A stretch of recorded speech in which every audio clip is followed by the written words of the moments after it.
ශ්‍රී ලංකාවේ නාමය ජාත්‍යන්තරය වෙත රැගෙන යන අපේ ලාංකික රූරචන අනුදි ගුණසේකර මේ වන විටත් ඉන්දියාවේදී පැවැත්වෙන මිස් වර්ල්ඩ් හෙවත් ලෝක රූරචන තරඟාවලියේ ඉදිරිම ස්ථාන අතර රැඳී සිටිනවා. මේ දැක්වෙන්නේ ඇය බෙස්ට් කොස්ටියම්ස් අංශය සඳහා ඇයගේ ඉදිරිපත් කිරීම සිදු කළ ආකාරයයි. Sri Lanka,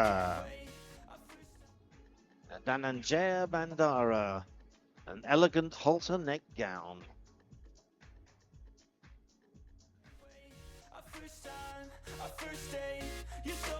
එහිදී ඇයට විනිශ්චය මණ්ඩලයෙන්ද විශේෂ ප්‍රසාදයක් හිමි වුණා. ඒ වගේම මේ දැක්වෙන්නේ වර්ල්ඩ් ඩිසයිනර්ස් අවෝඩ් අංශය සඳහා ඇය සිදු කළ ඉදිරිපත් කිරීමයි.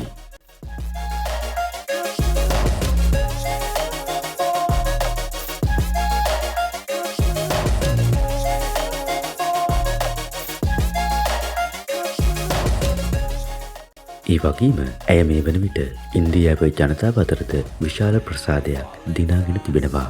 එපමණක් නොවේ, තම සහෝදර තරඟකාරියන්ගෙන්ද ඇයට විශාල ආදරයක් හිමිවනවා. ඇය ලොවක් ඉදිරියේ අපේ රට ගැන ලෝකයට කිව්වේ මෙන්න මේ විදියටයි. සබ්බ පාපස්ස අකරණං කුසලස්ස උපසම්පදා සචිත්ත පරියෝදපනං ඒතම් බුද්ධාන ශාසනං. I am Anudhi Gunasekara and I proudly represent my motherland, Sri Lanka.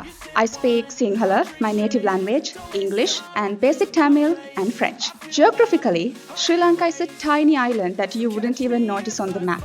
Yet, my people remained hopeful, they remained strong, they remained resilient, and I believe it's that very resilience that propelled me to where I am today. ඉතින් ලාංකිකයන් විදියට අපි කොච්චර කැමතිද අපේ රටේ නම ලෝකෙ ඉස්සරහා බැබලෙනව දකින්න.